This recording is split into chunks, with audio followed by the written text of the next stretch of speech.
Hi, I'm Jeremy. I'm AJ. Wonder how I get pumped for the show?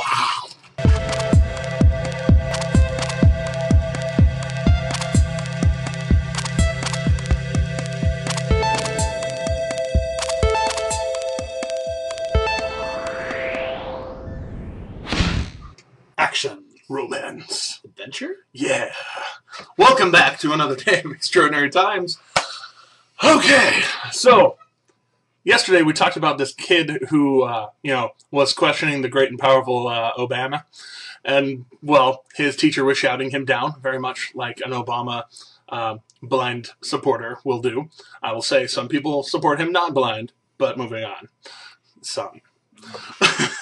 So he actually got to go on to the news and defend his position because, well, when your teacher gets dismissed or put on administrative leave because you were getting yelled at by her needlessly, it draws some media attention. So I would just kind of want to be proud of this kid for, yeah, you're not supposed to have cell phones in school and whatever else, recording without permission, whatever. He's not trying to, prosecute her or anything. He just wanted to not get yelled at needlessly by a teacher. I have some thoughts for you. I bet you do. So, all right, science. Okay, so we move forward one more step in the science. There we go. Waiting for it. Anyway, we take another step towards the private space exploration era. Today, the SpaceX Corporation, the actual name is Space Exploration Technologies Corporation, or SpaceX, has launched Dragon, their unmanned capsule to the International Space Station. It was put off a week because of some logistics problem. There was a glitch somewhere. Either way, they've recovered a lot faster than NASA ever has, and it's up there now. It's getting going. Well, NASA was always worried about weather and blah, blah, blah, and any little thing that and rightfully so. Some of taxpayers' money. And some of the space accidents that have happened kind of, they get a little antsy when things aren't perfect. So, right on for them. Moving on to other science, which makes me happy, honestly. This company called Leap has decided to come out with this little box that's about this big. It's a little bigger than your average bitty flash drive. And attaching it to your computer and putting it in front of your monitor, it generates this 8-foot square where you can put your hands in and direct what's going on the screen. Now, it sounds a lot like the Microsoft Kinect and all that we like so much, but the glitch that makes it so much better is that it's 200 times more sensitive than anything out there right now, including the Kinect. The Kinect, you have to do this giant wavy thing to move it around. With Leap, with a pen or your finger, you can be like, and it goes across the screen, or what have you. Think the Avengers movie.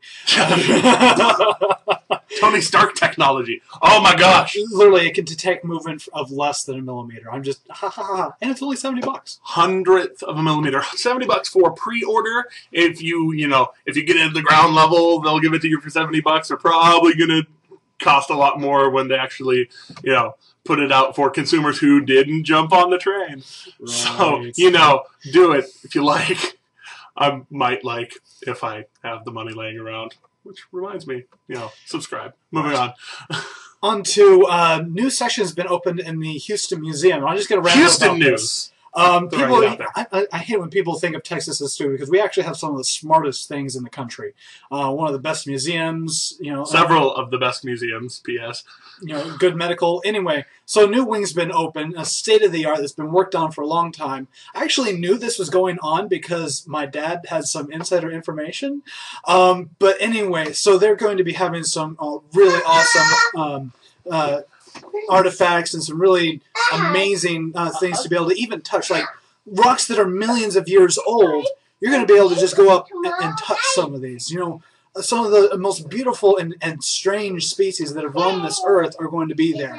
And some of the most up-to-date ideas, like the possibility that the T-Rex actually could unhinge its jaw like a snake. That's crazy, by the way. Think of how crazy Jurassic Park would have been if, said that the T-Rex just roaring after you. It goes, Rah! With, like a snake. Jeez, crazy. So, yeah, looking forward to that. Help out with any donations you can with this kind of stuff, because museums are some of the best institutions we have in this country. They really are.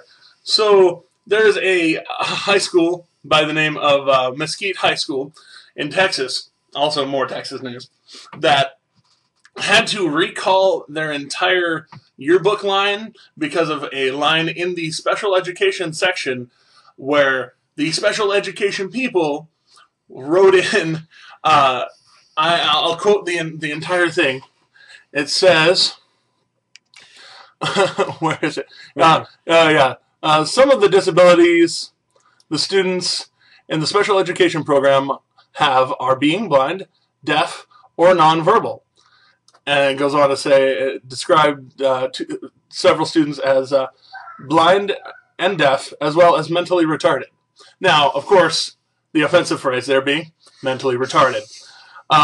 Which is still an acceptable medical term. By the way, it is an acceptable medical term because it is the proper English way to say special in the head. I'm sorry, and as much as I disapprove of political correctness here, it's the teensiest bit offensive, but at the same time, they weren't using it offensively. It is a legitimate term for being a little bit slower. Slowness being... My favorite use of this word, of course, is in the movie Anger Management, where it says, I need you to retard your anger. And Adam Sandler, of course, says, it's retarded, I'm retarded. So, they were using it properly, and yeah, it's a high school yearbook, so of course people are going to flip out about it, but still, come on, be reasonable. I'm going to go put on a show for her. What? Let's go. She's had sugar recently. Okay, so... I gave her sugar recently. Your fault. Okay, so over in Oregon, there's a teacher that brought, a coach, 41-year-old female coach that brought a student, a 17-year-old student, to the prom. And, okay, first thought is, okay, well, that's probably a problem, and that's inappropriate and all that, and, she's probably going out with... No, actually, it turns out she is a volunteer coach, daughter-in-law of the Nike co-founder, Bill Bowerman. If you don't know who he is, lots of money. He made the waffle iron pattern on the bottom of the first Nikes, thusly making Nikes awesome. Exactly. And she was literally just doing it as, okay, you need to pick up your grades instead of sending him to reform or whatever so that, he wouldn't be able to take part in the track. Literally, they danced maybe 2 slow songs and then just played ping pong and foosball, and she's been fired. And for me, it's the fact that, her husband not only knew about it, was like, okay, cool. This kid needed to shape up, and coming up with a reward system for him. The kid's parents knew about it and were like, yeah, she's been like another mom. It wasn't like some hidden affair. It wasn't nefarious. It wasn't sexual, which would have been way bad, and there would be no defense for that. Exactly. But it's not. None of the above. It just complete overreaction. Yeah. Anyways, upsetting. Hopefully they get their heads on straight, because, she's actually, I consider that like a teacher who has enough concern for a student to actually incentivize them. And her husband and his family has given a lot of stuff to the school. Her husband's family, by the way, is the Nike family. Yeah. And, they're saying, even the husband who actually also works there is like, yeah, I'm going to quit. He's actually a paid teacher, coach person there. He said, I'm going to quit if they don't bring her back, because this is absolutely ridiculous. We've done all this for them. She's done nothing wrong. And they just upped and fired her without even basically a trial. So, anyway. The appearance of evil, as some people might say. But no, nothing nefarious.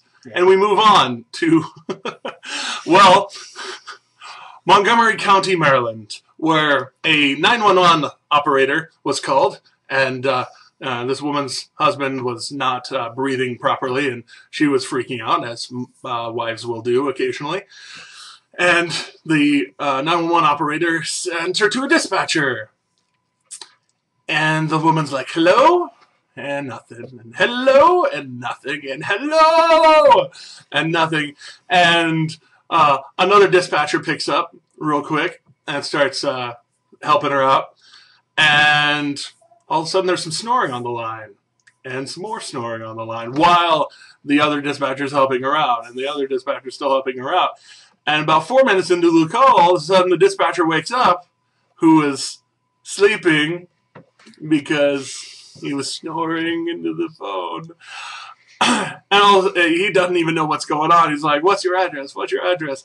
And he's kind of a little late on the uptick. So, I want to feel bad for this guy because he was 17 hours into a 24-hour shift, and he's a firefighter. He's a firefighter. He's an experienced firefighter, and he's working long hours. And yes, those are really ridiculous hours. P.S. Always appreciate your EMTs, your fire department, your police. Even if they do something a little weird, a little stupid, you know what hours they work?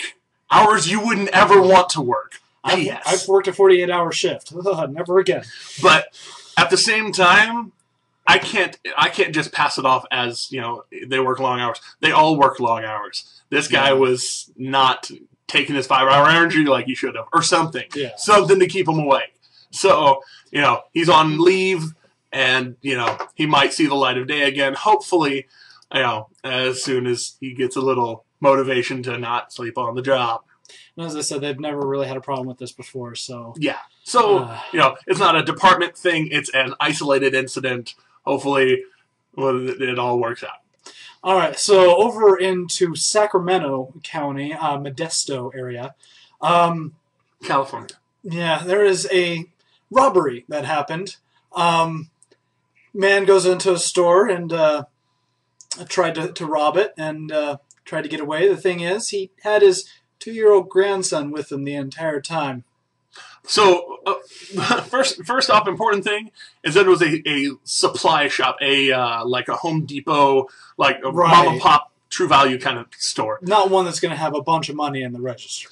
And so, and secondly, as he tried to get away, one of the employees who saw him robbing it decided to pull his forklift around behind his escape car, and put it there. Yeah, he still rammed it, which I'm willing to bet the employee was thinking, this thing has a propane tank. The guy hopefully realized it and will probably stop. No. They did catch the guy within, 19 minutes? 19 minutes between the time that he robbed the store to the time the police said, haha, we're at your house. And the 2-year-old wasn't even strapped in when he ran into the oh my gosh. He just threw him in the car or something. Stupid! Glad he was caught. Yeah, really glad he was caught. Child endangerment, all that, just stupid.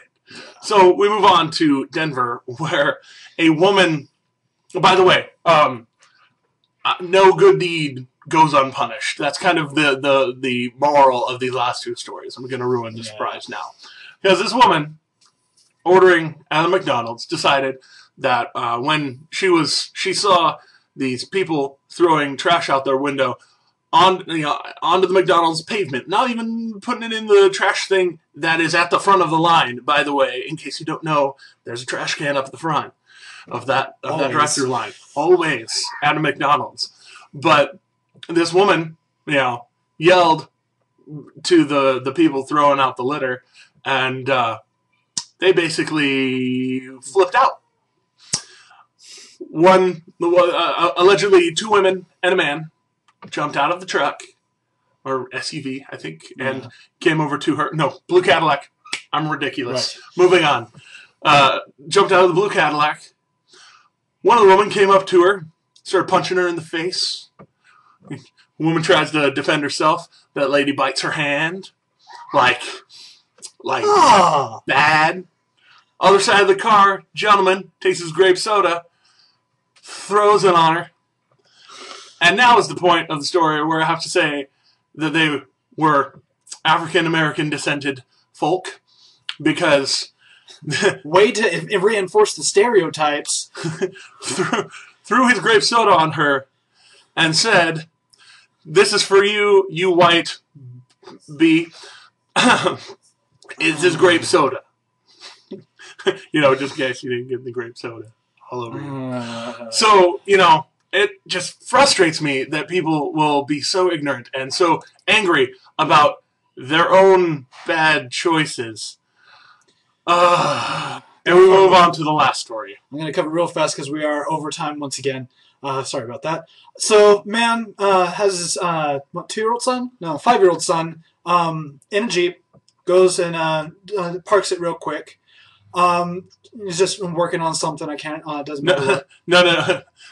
They were going to a park, right? And he parked his Jeep. Son jumps out of the Jeep and runs straight towards a cliff. 35-foot embankment. Guy jumps out of the car, runs over, grabs his son right before he launches over the edge, and that's when the boy points and goes, "Daddy." And that's when he sees his Jeep going over the cliff edge. He hadn't quite put it in park. Unfortunately for him, they got it towed out, and it started as soon as they brought it out, though the insurance company's probably still going to say it's totaled. And that's when he was approached by one of the officers and that showed up and was handed 2 tickets.